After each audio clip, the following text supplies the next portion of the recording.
My name's RJ Symalla. I'm a territory manager for Pallmann.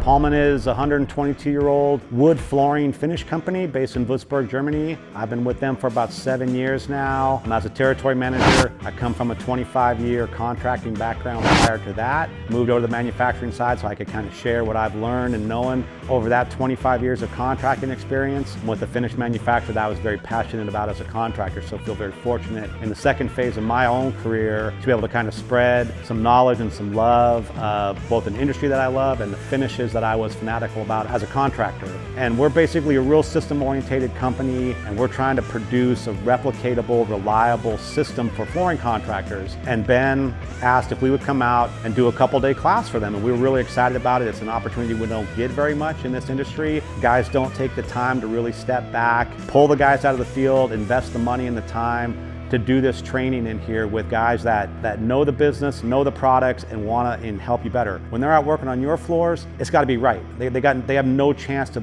play around, mess around. It has to be right, so they don't get a chance to experiment much. Ben has made a large investment here. He's built a bunch of panels that we could both sand on with our sanding equipment, kind of refine these guys' process, and then we were able to put down a bunch of finish, both our topical finishes and some of our penetrating oil finish called Magic Oil. We were able to put both those down here, kind of get hands-on with these guys, really show them the ins and outs of the product line and why we do what we do and why these things work the way they work. And we're really happy to work with this type of contractor and this type of group that's really trying to take this industry, which has really been developed by two guys in the van over all these years, and really take it to the next level. So really super excited about being here and yeah, getting to spend a couple days with these guys.